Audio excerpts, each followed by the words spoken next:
What's up, everybody? Welcome back to the Homie Hangout, where we help others move in excellence. I will admit, first off, I don't know who that lady is. I'm at American River College. My daughter swims, right? As you guys have followed the channel, have probably heard. She's on a swim team, and this is champs, right? So this is the conclusion of the traditional swim team season, and so it's an all weekend thing. There's teams that come from all over, and they got qualifying and finals and all this other stuff. So I'll be here for like 12 hours today, and in reality, Kayla will probably be in the pool for a total of 15 minutes, 20 minutes, right? That's just how it goes. So she's off with her friends. I wasn't planning on doing content today, but I took a step away because I have been seeing some videos about what happened in Folsom, and I did a little homework. I looked around, and in particular, I've seen the videos that have been done by the guys that I put on the thumbnail, and I will admit, first off, part of the reason I put them on the thumbnail, it's relevant to the video I'm going to do, but also the hopes that you guys will click on it and try to hear, like, oh, what's going on? What happened? Right? Why are these guys on it? Let me explain. So, an individual was killed in Folsom, right? A guy that was MS, or was formerly MS. I guess he locked it up like 2 years ago. And so he'd been on the S&Y yard. And CDCR decided to put him in Folsom, right? Old Folsom, which is a general population yard. And of course, he lost his life, right? He got killed for that. I'll talk a little bit more about that in a second. But the reason I'm doing this video is the press release that CDCR put out, right? And the individuals in the thumbnail, the other channels, which again, this is not a shot to them. They're taking CDCR at their word for the press release. A lot has been made about this dude, Carlos Duran, an upstater, right, a Southsider. He's from Sunnyvale, who, according to the press release, was sentenced in 2022 to 2 years for a violation and a car theft. And so, of course, you see that and you're like, damn, that fool, 2022, 2 years, he should be coming home soon. And now he catches a body, right? And so there's a lot of narratives around that. And there's a lot of ways to spin that. And that stuff does happen sometimes, but it did not happen this time. And that's the point. That he did not go to prison for car theft for 2 years. So the way I kind of figured this is, I saw the press release when it happened, and I seen February 2022, Carlos Duran got 2 years for a violation and a stolen car. But it's 2025. So why is he still in prison? Right? It's been more than 2 years, even if he maxed it out. And so I went and looked on the CDCR inmate locator. And it says that he's still in Folsom, but it says his release date, his earliest release date, is 6 years from now, right? 2032, I think it is. Well, that don't sound right, right? Not if he got 2 years.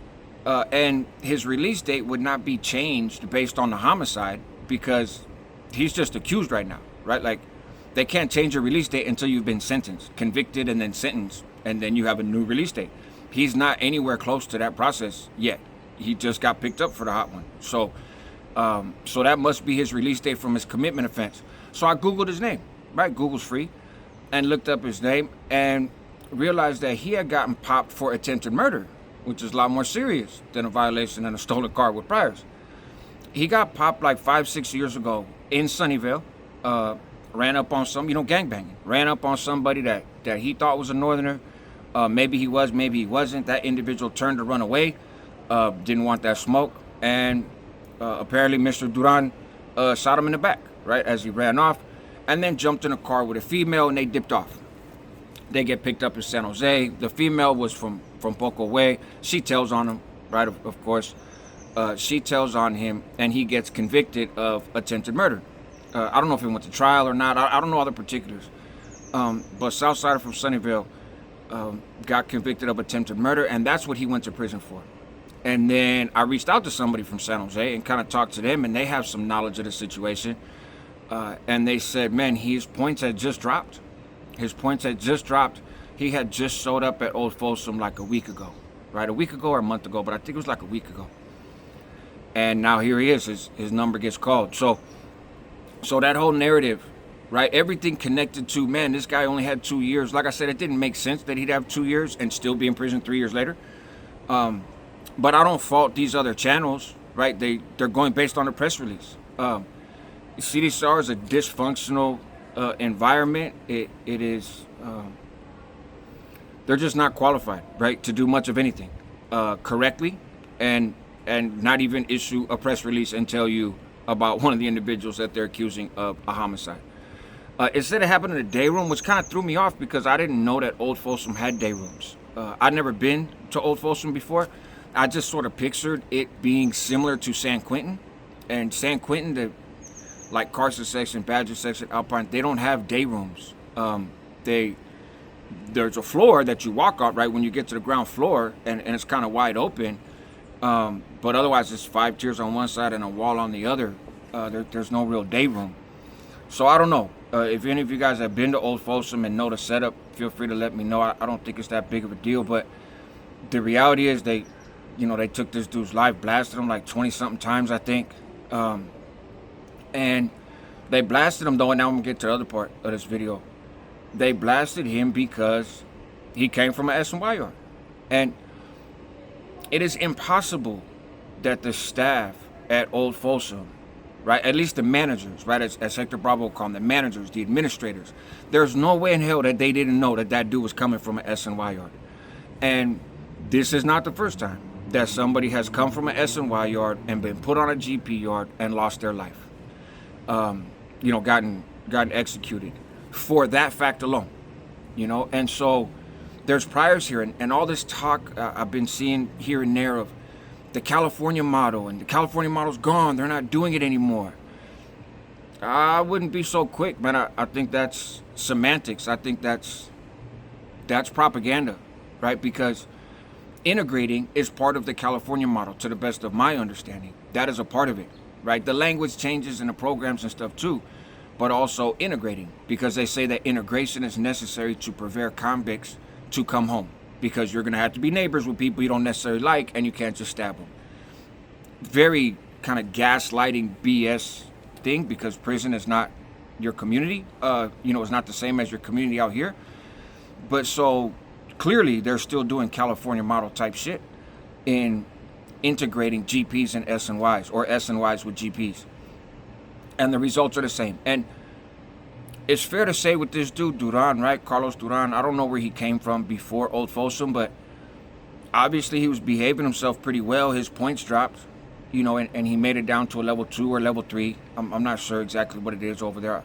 I think it's a level 2, but I'm not 100%.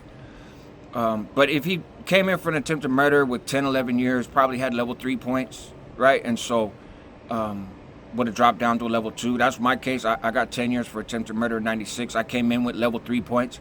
My points went up to level 4 and never went back down. But clearly he was programming, right? He was active, but he was programming. He wasn't getting into a lot of trouble because his points dropped. And you don't hear about a lot of homicides on level 2 yards or even level 3s, but especially if it's a level 2. You don't hear about a lot of homicides there. Things aren't pushed quite that hard. And this is just sort of unavoidable, when you take somebody that was S and Y and you put them on a GP yard, there's only one way to deal with that on an active yard. And so it's unfortunate. It is very safe to say, it's a fact, the CDCR has blood on their hands once again. And more directly in this case, they put him in harm's way. And I doubt his family has any real legal recourse and qualified immunity and just all these different loopholes and barriers to people holding law enforcement accountable for the reckless behavior. But it's a sad situation. This dude chose to hang up the gloves, the victim chose to hang up the gloves for whatever reason. And to each their own, right? You're entitled to do that in prison. And it's reasonable for you to expect the prison to keep you safe in that process. Not completely safe, but at least not put you in a fucking active yard when you've said I'm not active and you go to the S&Y side. Like, that's the bare minimum. You can't follow somebody around and hold their hand. Sometimes people get whacked on the S&Y side too. But this is just insane.